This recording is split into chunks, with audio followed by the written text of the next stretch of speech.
Hi, I'm Donald Haruska, an engineering lead for our mobile team. In today's build along, we're going to build two new apps which will be available for download at the end of this session. So, to start, what is Retool Mobile? Retool Mobile makes it easy to build native iOS and Android apps. You can start building mobile UIs with Retool's component library, like to manage your inventory. From there, you can use built in events to take you to a new screen that could be a form generated right from your database schema. Once your app looks good, preview it on your mobile device and share it internally, or package it up for the App Store. There's a lot of reasons to use Retool Mobile. You can connect to almost any data source you have, or you can use Retool's built in Postgres database, file storage, AI capabilities, email, and more. But one big feature of Retool Mobile is you can access a ton of mobile specific capabilities and components right out of the box, whether that's a barcode scanner, zebra scanner, camera, NFC reader, signature pad, or geolocation. It's why customers like Equipment Share use Retool to power mission critical use cases like tool inventory management, checkout procedures, and activity tracking. So let's get into our two apps. First, we'll build an app that allows workers in a warehouse at a fictional company to pick and pack orders, as well as view inventory information for various items. The app will use Google Sheets as a backend to manage our warehouse inventory. After we successfully build our app, we'll also get it up and running on our Zebra Scanner device. So let's get into our first build. So here we have our Google Sheets setup that we're going to use. A lot of customers come to Retool and they are running their businesses off of spreadsheets or entirely on paper, and they want to figure out how to start to digitize their operations. And so this is to kind of simulate that. So we've got a spreadsheet here with a couple sheets. We've got one that represents the warehouses at our business, one that represents the inventory, so the amount of different items that we have on hand, one that has information about specific products. So these are all the different products that our business sells. And then these last two sheets we'll spend most of our time in orders. Basically represents orders that customers have made. So we have two orders here. The status, let's say it's either pending or in progress or shipped. So basically, like pending is the customer has placed the order. In progress means we're in the process of assembling it, and shipped, self-explanatory, means it's gone out to the customer. And then order items, this basically tells us, what are the items in each of these orders. So we've got an order ID column, which corresponds to the order sheet. We've got a product ID column, which corresponds to the products sheet. And then the number of items that the customer ordered, how many that we have picked so far. That's what our app is going to do. This is basically an app to have technicians in our warehouse assemble these orders and scan the barcodes on the items as they go. And then we've got some product metadata here that uses VLOOKUP to pull rows from the product sheet, just to make this order items sheet a little more useful. So that's our Google Sheets. Let's go into Retool and let's create a new mobile app. We can call it Order Picking. Here we go. So we've got a blank mobile app here. It gives us a couple screens right off the bat, one with a list of people and then a people detail page. I think we can probably reuse this to show a list of orders. And then if we click into one, some information about that specific order. And I think probably the first thing for us to do is to write the query to pull our orders in from our Google Sheet. So let's go to the code tab. We already have one query here that allows us to get the rows of sample data here. Ahead of this demo, I set up the Google Sheets integration for my Google account. So I'm not going to show that, but it's pretty straightforward. You basically just log in your Google account. So here you can see Donald's Google Sheets, read data from a spreadsheet. This is the spreadsheet that I care about. And then we need to enter the sheet name. So it's going to be orders for us. And we'll call this query list orders. And let's just run that. Cool. So I think we probably also don't want to show, I don't think we want to show orders that have been completed. So like I said, the status can be pending, can be in progress, or it can be, let's say, shipped. So if the order is shipped, we want to hide it. So basically I'll use a transformer here, and what that allows me to do is modify my query results before it's used by my app. So what I'm going to do here is use the JavaScript array filter function, which, if you're not familiar, basically allows me to filter out some data based on a condition. So let's say order, and order.status is not equal to shipped. So basically any order where the status is not shipped will be returned. And then I'm also going to check this read data as typed values radio button here. That basically will allow Retool to more intelligently parse the data types on my data. So cool. I see our two orders, which are both pending. That looks to be working. So I think all we need to do then is go to this collection view and update this to use our list orders query. So we've got our two items showing here, and then we need to decide what actual fields we want to show. So I think, let's see here, for orders, we've got a customer name, we've got an order date, we've got a status. I think that probably makes the most sense. Maybe we can even say like order item.id.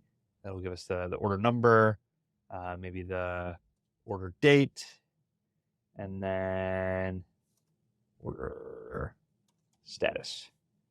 Cool. And we don't have any images, so we can maybe show an icon here, maybe some kind of shipping box or something like that. Cool. Awesome. And then I think this screen is still called people list. So let's change this to order list, and let's change the name of it here to order list screen. Cool. So we can click an order. Probably want to do the same, I guess, for the people details screen. Let's change this to order details screen. Cool. So we've got that working. I think on this screen, we'll probably show the items in the order, as well as use the barcode scanner to allow our technicians to scan the barcodes on these items. So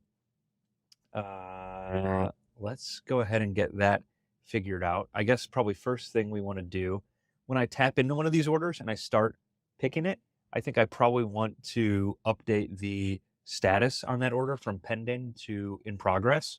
And then probably also when our technicians are done scanning, they'll want to update the status of the order from in progress to shipped. So I'm going to create a query that allows us to basically update the status of an order. So let's do that. I'll just duplicate my query here. I'll create a new one called update order status. We don't need to transform the results. And instead of reading data from a spreadsheet, we are going to update a spreadsheet. So we want to update the orders sheet. Now, because we're updating, we have this filter section. This basically allows us to identify the row that we want to update. So we want to update any order where the ID is equal to some ID that we'll pass in. I'm going to use this thing called additional scope in Retool, which I'll explain in a second, but basically for our intents and purposes right now means that I can create a magic variable here called order ID, and I'll explain how that works in a second. So we want to update the row where ID equals order ID, and then we want to update status to some new status. So an update value will say status is a second magic variable here called new status. Retool is going to complain that that doesn't exist because in this context it doesn't, but again, I'll explain how that works in a second. So let's save that. I guess the last thing we probably want to do when this update successfully runs, we want to fetch again our orders list query so that the correct status is shown in our collection view here. So I'm going to, on success, run the list orders query. Cool. So I think the second thing to do here then, when we tap an item in our collection view, you can see here we already have one event handler wired up, which is to navigate to the detail page. But I want to create a second one here, which will run the update order status query.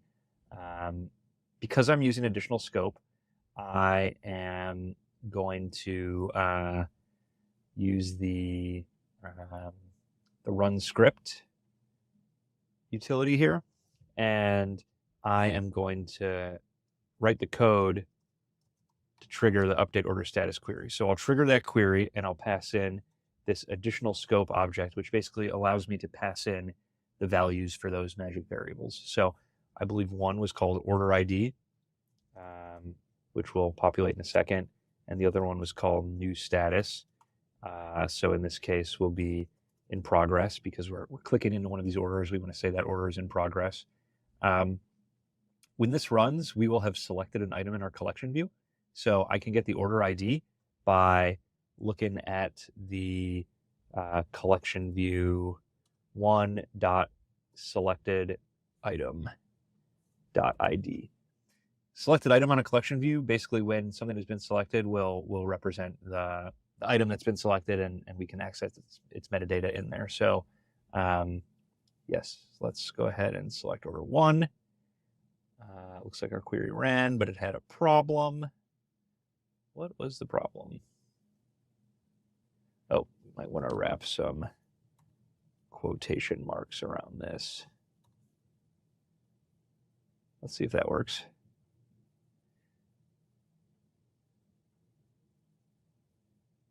Cool.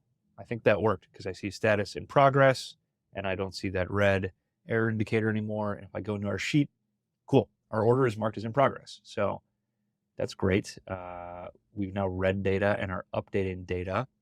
I think we probably now want to show the items in our order. So I'm going to create a new query to fetch data, this time from the order items table. That was this table here. And so to do that, I think I'm basically going to want to fetch any data from here and then filter it down to orders that have the corresponding order ID to our collection views selected item. So let's grab everything from order items and run that. And then let's change our transformer here to say we want to filter down where the order item dot, let's see, what's the field? Order item dot order ID is equal to the collection view one dot selected item dot ID, because the selected item represents our order. So let's see. Oh, this probably needs to be in curly braces. Cool. Awesome. So now we are fetching the order items. There's 3, but you can see here we're only returning 2 because we only want the ones that correspond to order ID of 1. So let's now update our screen. We don't need an image, and we don't really need this key value either. I think let's just use another list collection, and let's wire it up to our list order items. And cool. So let's see, it's giving us the product name and product description. Maybe let's show the SKU instead of the product name, because that's the thing that our technicians are probably going to be looking for. And I think we probably want to show the quantity ordered and quantity picked, so our technicians know how many of these things they need to scan. So we'll show the SKU, we'll show the name, and then instead of description, maybe let's do say like picked 0 of pick 0 of 2, pick 0 of 1, so we know how many we need to scan. And then let's again maybe show an icon. This time we can do some kind of barcode. Cool. Awesome. So we are now showing our technicians how many of these items they need to scan. Let's add the scanner. So the scanner component has 2 modes. It has one mode where you click this button and you open a full screen scanner, or another one that might be a little more useful for our purposes is the embedded mode. So this basically will show the scanner output right here in our screen and allow us to move really quick because we have a bunch of things we have to scan. I'm going to change the appearance of this a bit just so it's not taking up so much space. So that's that. What should we do next? I guess probably as we scan things, we should update the quantity in our spreadsheet. So let's create a query to do that. I'll duplicate our update order status query here, and maybe let's call this update order item quantity. Instead of updating the orders sheet, it's going to update the order items sheet. And then we have to figure out which item to update. So we probably want to look not just at SKU, which is the thing that we'll be scanning, that our barcodes represent, but we'll also want to look at order ID because you could theoretically have multiple orders with the same SKU. So we'll have two filter conditions this time. So we'll say order ID. For order ID this time, I think we can, because in this context, we've already selected something in our collection view. So we could even just look at our collection view.selecteditem.id, which is the order one. And then we also want to filter by SKU, which we'll use additional scope here again. So I'm just going to create a magic variable called SKU. And then we want to update the quantity picked field. So we'll say quantity picked. And why don't we have a new magic variable here called new quantity picked. And then on success, we're going to want to fetch, again, the list of order items because we want our list here that shows how many have been picked to reflect the correct amount. So let's save that. And then let's call it. So we'll need to pass in, again, two magic variables with additional scope, one called SKU and one called new quantity picked. So let's go to our scanner. Let's do this in a run script. So the next thing we probably need to figure out is how do we get the SKU of the thing that was scanned. So I'm going to go into the state panel here. This basically shows me the state of everything in my Retool app at any given time. I'm going to look at the scanner, and I have some barcodes here, so I'm going to scan a couple, and let's just see what happens in state. So our scanner1.data is an array with the barcode there. I'll scan another one. Okay, cool. So it looks like every time we scan a barcode, it's just adding it on to an array. So it stores all the barcodes that have been scanned in this session. So we basically, sounds like we want to get the last item in that array to get the most recently scanned SKU. So I'm going to write a little JavaScript to do that. Basically, what I'm going to do is I'm going to say I want scanner1.data, and I want the last item in the array. So the JavaScript I just wrote should give me that. And I'm going to log that out just to make sure I did that right. And if I open my debug panel here, I can see the console. So let's scan some stuff and let's see if we get the right thing. So I'm going to scan 004. Cool. 006. Cool. Okay, so this appears to be working. We've got our SKU. The next thing we probably want to do is get the new quantity picked that we want to update our spreadsheet with. The easiest way that I can think of to do that is to look at our list order items query and find the item in the array that matches the SKU that we just scanned. So like say we scan 001, we can find this item and we can look at its quantity picked, which is 0, and we can just plus 1 to that. So let's write the JavaScript to do that. I'm going to say const, let's say last quantity picked is, we will say list order items dot data. Here it is right here. So that's an array. Dot find is a JavaScript array function that basically will give me the first object in that array that matches some condition. So order item, we'll say order item dot SKU, product SKU, is equal to SKU, which is this variable we just found. So that'll give me the order. Then I'll say dot quantity picked. So this question mark basically is if no item is found, it will return null instead of throwing an error. and then this or 0 basically will say in the event that no item is found and this is null, we'll default to last quantity picked of 0. This is just some error handling to make sure that I don't have any problems and no errors thrown in my app. So let's log that out. Let's make sure that we did that right. Our quantity picked for WA001 was 0. So if I scan that barcode, it should be 0. Great. So that looks right. I think the last thing we want to do then is add 1 to it. So let's say const new quantity picked equals last quantity picked plus 1. And then we need to trigger our query. So that was the update order item quantity query. We'll call that just like we updated the order status. So we use .trigger, and then we pass additional scope. And for us, it's SKU, and it's new quantity picked. So that looks good. I see no errors in our JavaScript, which is always good. And again, that should run. And then if it runs successfully, it should fetch the order items again, which then should update our collection view. So let's see what happens if I scan WA001. Okay, did not work.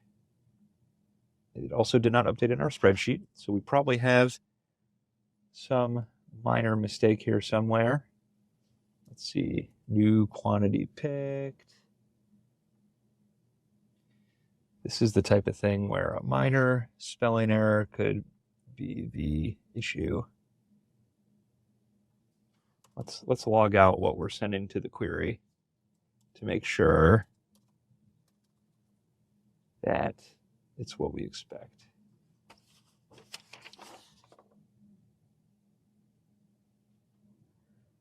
Cool, so it should be passing what we expect to our query. Update order item quantity with additional scope of SKU and new quantity picked. And then we're filtering order items by order ID and it's product SKU, not SKU. So it was looking for the header SKU and it found 0 rows. So it was saying the query ran successfully, but it wasn't actually updating anything. So I feel like that was probably our mistake. Let's try that again. Perfect. Okay, picked 1 of 2. If I look in here, we've picked 1.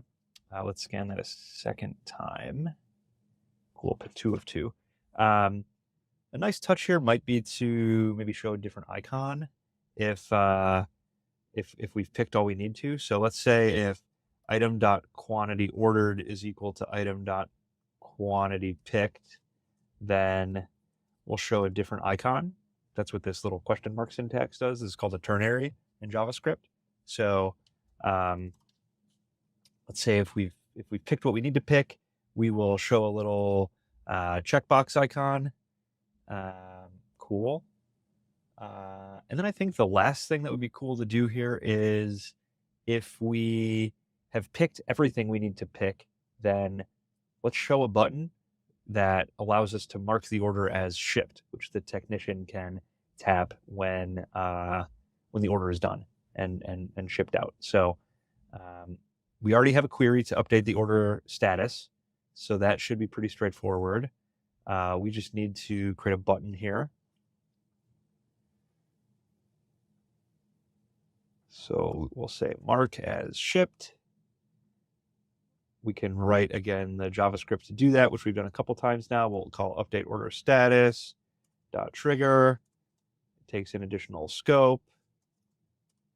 And I believe it had one called order ID, which for us would just, again, be collection v1.selecteditem.id. And then, and then new status, which would be shipped. But we don't want to show this yet because we haven't scanned everything we need to scan. So let's use this hidden property and let's hide this if we have any order items where the quantity picked is less than the quantity ordered. So to do that, I'm going to say, let's look at our list order items query. Let's filter it down to any order items where the order item dot quantity ordered is less than the order item dot quantity. Oh, sorry, it should be order item dot quantity picked is less than the order item dot quantity ordered. Oh, it's list order items dot data. Whoops, there we go. So if the order item, if the quantity picked of the order item is less than the quantity ordered, this will now give me an array of anything that I'm not done picking. So I'll say if the length of that array is greater than 0, then we want to hide our button because we're not done picking. So if I scan my last widget here, let's see if I can get that was the wrong one. Let's see if I can get the right one. There we go. Cool. So we scanned all our widgets. We can mark it as shipped. If I click this, it should run our query and mark it as shipped. And let's see if it did. It did. Perfect. Okay, so although it marked this one as shipped too. Let's see. I think I know what happened here. I think what I want to do is I don't just want to. Here, I'll mark this as in progress. I don't just want to mark it as shipped, but I also want to navigate back. So let's do this. Let's navigate back. Okay, let's try that again. Yeah, so this, okay. So my collection view.selected item is 1. My new status is shipped. Beautiful. Okay, cool. So we marked our item as shipped, or our order is shipped, and it's not showing because we filter out any orders that the status is shipped. So we only have one left, which is perfect. So we have a pretty functional app at this point. I think the one last thing that would be pretty cool to do would be to make this app work on a Zebra scanner. If you're not familiar with the Zebra scanner, this is a piece of hardware. Here, I'll just show you in the scanner output here. This is a piece of hardware it's basically an Android phone with a built-in hardware scanner. It's used in industrial contexts. We support it in Retool. It works very similarly to Scanner. So I'm going to just hide our scanner here, and I'm going to add a Zebra data wedge reader component. And this works really similarly. I can basically replicate most of our run script function here. So let's just drop that in. The one difference, and we link out to the docs here, I'll open these up. The one difference is the format of the Zebra data wedge reader .data property. So whereas for the scanner component, the .data property is just an array of the strings that have been scanned. With a Zebra data wedge component, the .data property is this object that has a bunch of different information, and one of them is the data that was scanned. So we'll have to make a minor change to our script, but other than that, it should really just work. So basically, the gist is that if we want to get the SKU, we can say the SKU is the Zebra data wedge reader component.data. That gives us that object, and we'll extract that string off the object. So that should give us the SKU. Other than that, the rest of this should still just work. And we can even hide this component because our Zebra scanner device has a built-in hardware button to trigger the scanner on the device. So I'm going to load this thing up. You can't see me, so why don't I open up photo booth here. So I've got our app running on here. Can't see it too well, but we've got our one order there. I'm going to open it up, and it says widget B picked 0 of 3, and I'm going to scan our barcode 3, and it's updating on here. So really that's all it takes. It's pretty straightforward. And now we've got our app up and running on a Zebra device. So that's it. Hope this was helpful. And this demo will be available after the fact. Thanks. Awesome. Now we'll switch gears and explore building an app to be used for field operations. Retool Mobile is frequently used for these types of applications. One of the benefits of building for the mobile form factor is that you can take advantage of the device hardware, like the device's GPS and camera. Retool Mobile also supports offline capabilities, since field operations can commonly involve working in areas with weak cellular signal coverage. So for our field operations app, we're going to take the concept of apps in the field really literally, and we're going to go into an actual field, and we're going to build an app for technicians to go to different farms and to take soil samples. So I've got a Retool database set up here. This is just Postgres in Retool. And I've got a couple tables. The first one here is jobs. So these are outstanding jobs that a technician needs to go to and to take a sample at. It has a technician ID column, which refers to the technicians table, which we'll get to in a second, and a sample taken at fields, which is null for all these because we haven't taken the sample yet. Then we've got the technicians table. I'm the first one with ID of 1, and then we've got another one, ID of 2. These are just the people who will be signed into our app. And then we've got results, which we're going to upload to. It's got a couple of numeric fields here that a user will fill out in a form, and then it's got a job ID column that's a foreign key back to our jobs table. So let's build our app. First, we're just going to create a new mobile app. We'll call it Soil Samples. Cool. We are here. We've got, again, just a sample query pulling back some sample data. I think the first thing we're going to want to do is we're going to want to show the outstanding jobs for the user who is currently logged in. So in Retool, we have this concept of a current user global, which basically gives you a bunch of metadata about whoever signed in. So right now it's me. If someone was signed into my mobile app that I'm building, it would be them. But we've got their email address. So that's good. That's what we're going to use to get the correct jobs. So let's make a new query. It's going to use Retool database. And we want to basically select everything from the jobs table for the current user. So let's just first start by selecting all jobs, and we'll run that. Cool. So that just gives us all jobs regardless of the technician. So to get the correct jobs for my user, I'm going to join jobs on the technicians table and filter down to the technicians table with the email column matching my current user. So let me just write the SQL to do that.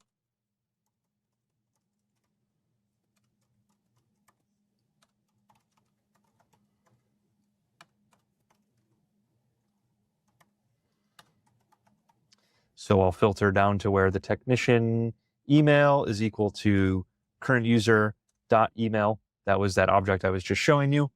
And then why don't we also order this by the ID of the jobs, just to make sure they're in the right order. So let's try that. Cool. That gives us our 3 jobs for our currently logged in user. Let's just give this a better name. List jobs. Great.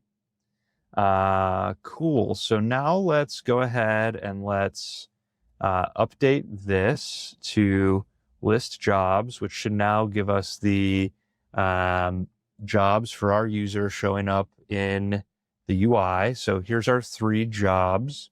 Then let's map the fields. I think we can show maybe the farm name and the address.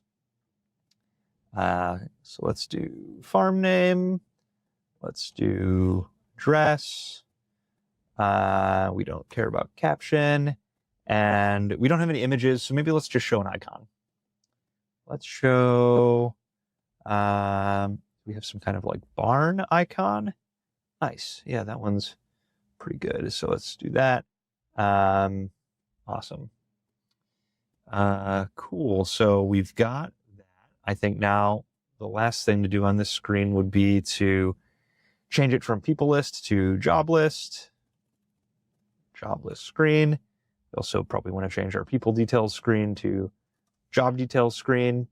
So if I click here, now I'm on the job details screen.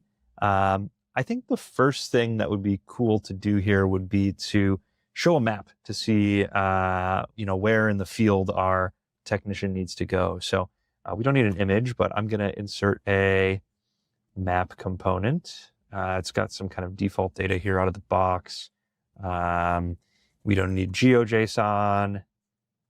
That is something that would basically let you overlay shapes onto our map. We're not going to do that. We're just going to show a pin for where we need to go in our field. So similar to the last demo, we can refer back to the collection view on the previous screen and get its selected item to get the latitude and longitude of the specific job that we clicked into to get here. So let me just go ahead and update our default map location and map points to use that.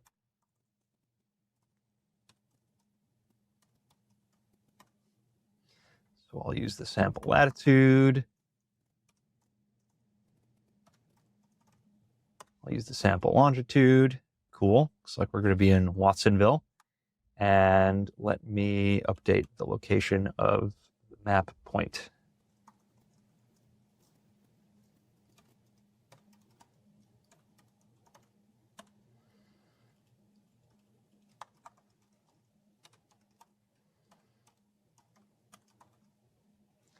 Awesome. So there's our pin. I think we should probably up the zoom here, maybe like 12. Let me go even more, like 14. Cool. And let's do satellite view so that we can see really where on our farm we need to go and take this sample.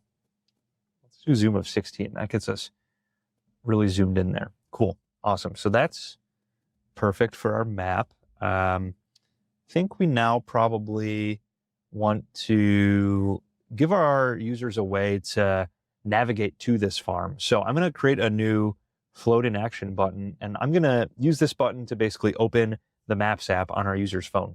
So let me first give it a better icon, maybe something like this, just to denote that it's used for navigation.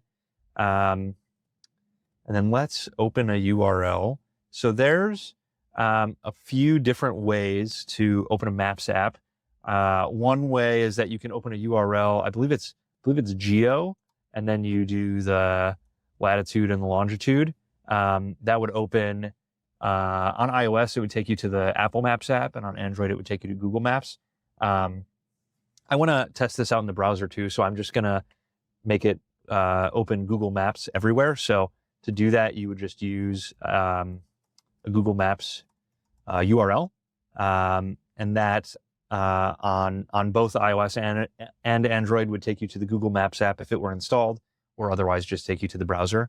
So to do this, we basically would say maps.google.com and then give it a query string, which in our case is just going to be the address of our farm. So that's the collection view dot selected item dot farm address. And let's test that out if I click this. Nice. Okay, cool. So that takes us to the farm. So there's our button. So our technician can navigate to the farm. I think probably the next step is to give them the form so that they can fill out the different results that they're going to be taking there. So I'm going to delete this key value component, and I'm going to create a form component. And so now this UI that popped up here, this basically is a form generator that lets us choose the table that we want to write the form results to. And it lets us pick the columns that we want to have UI for. And then it will just generate the UI for us. And it will generate a query for us that writes data back to that table. And it will wire it up to a submit button. So in our case, we don't want to write back to the ID column. That's something that's just going to be automatically incrementally generated by our Postgres table. And we don't want our user to enter the job ID in a form. We're probably going to need that for the query because it looks like the results table has a foreign key to the jobs table. And I'm assuming that's going to be a non-nullable field. It's going to be something that we have to pass. But it's not something that our user would generate as part of filling out the form. So we'll get to that in a second, but let's generate the form. We can see here it gave us the UI that we need, gave us the query that we need, and it wired it up to this submit button. So, so that's good. Let's give this a better title. Let's call it sample results. pH level. I'm pretty sure you P and H capitalized. Anyway, it gave us some titles here, some labels for our inputs. Submit button, I'll call this log results. Yeah, so let's try that out. I think, like I said, I'm assuming because we're not passing a job ID that this won't work right off the bat. Yeah, so if I see in my output, null value in column, job ID of relation results. Yep, so that's fine. We just need to go ahead and pass a job ID with our query here. So I'm going to go in here. We know the job ID because we can refer back to the collection view.selected item. So all we need to do here is use the spread operator over this form data. And then we want to add an additional key, which would be the job ID. And that would be the collection view one dot selected item dot ID. So let's try that out.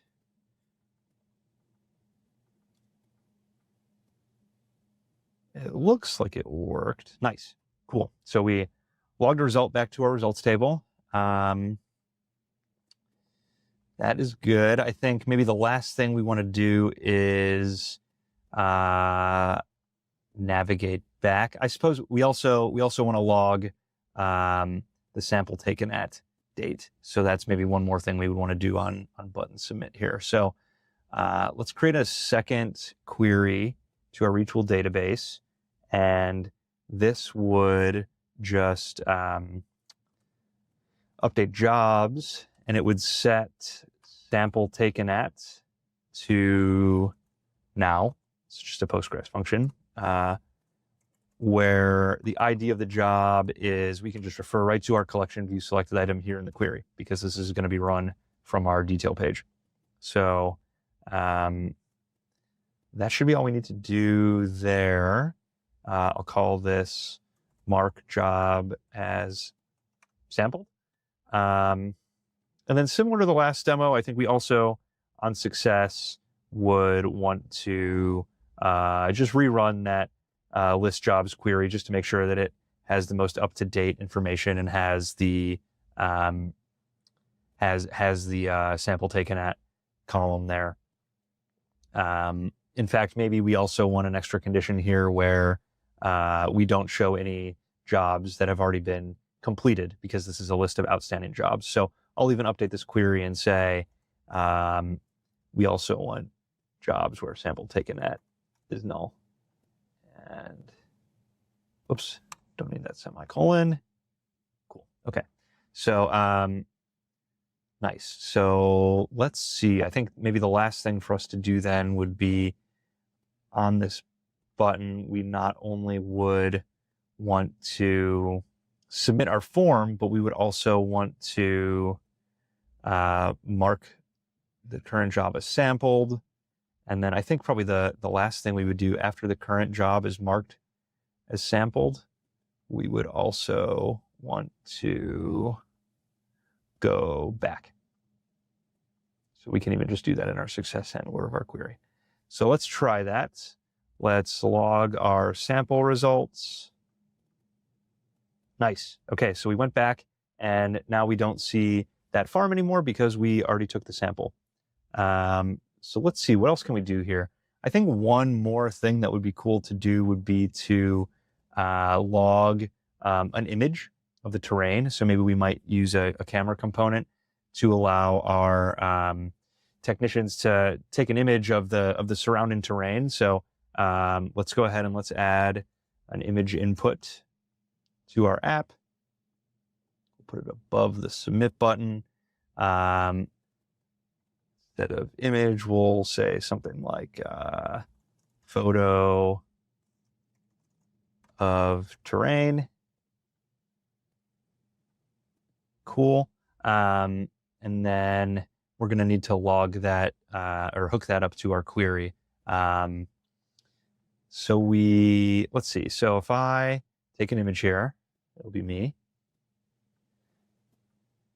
We can go into our state panel and we can look at our image input and we can see, let's see, it's got a dot value, which is a blob URI, and then it's got an array of files, which are objects. So, something cool we can do actually with this is we can turn on upload to Retool storage. And what this will do actually is it will, let me take another image. It will upload this file straight to Retool's cloud file storage. And so then if we look at files, it'll give us some extra information here, like the Retool storage ID, which we can then use to show this image in other places. Like you might imagine there's a Retool web app that we use to sort of maintain the back office of this, soil sampling company. So I'm going to log the Retool storage ID. I think what we're going to need to do first, though, is we're going to need to modify our results table to have an image column, because we don't have anywhere to store this. So let's just call it images. We'll call it text. It'll just be a text field for now. And then we are going to want to modify our submission to not only pass the form data and the job ID, but also what do we call that column? Images. So we'll say images, and images is going to be image input 1 dot files. And so what I'm going to do here is I'm going to use the JavaScript map function. And if you're not familiar, that lets me take an array. In this case, it's an array of files. It lets me iterate over each one and transform it into some new shape. So basically what I want to do is I want to take these file objects and I just want to map out the Retool storage ID from them. So I'll do image input 1 dot files dot map. Each file is, what did we say the shape of that was? Each file has a Retool storage ID, Retool storage ID, and then we'll dot join it with a comma. So what that will do is, theoretically, we could have multiple images here that will give us a comma separated list of those images. So I'm going to save that. Let's run this. Let's see if it works. Nice. Okay, so there's our Retool storage ID there. That looks good. So we've got a pretty functional app so far. I think maybe there's two more things I would want to do for it before I ship it into the hands of my users. One would be, looks like these technicians are going to be driving to some more remote parts of California. I don't know what the cellular signal coverage could look like. They might be going offline. So what we can do is we can go into our app and we can turn on offline mode. And what that then gives us the ability to do is to go into our different queries and to designate them as queries that either read data or queries that write data. And if then my technicians are going into one of these areas with spotty coverage, it will basically cache the results of the queries that read data. And if they're submitting queries that write data, such as our one here to fill out the form or to mark the job as sampled, it will queue up those results. And when we detect that their phone reconnects again to a cell tower, it will then submit those so they can work offline and they can do their job. And then when they, get back into an area with coverage on their way back home, those queries will go through. So let's go into our list jobs query. I'm also going to delete this get rows. This was just for our sample data. So if I go into the advanced tab here, I can see here in offline, we've got query type is read or write. We'll say list jobs reads data. Our form submission query writes data. Our mark job is sampled, writes data. And that should be all we need to do. So now when our users open up their iOS or their Android device and they load this app and they go out in the field, they'll be able to use it offline. And really, I think the last thing I would want to do is make this thing work better on tablets.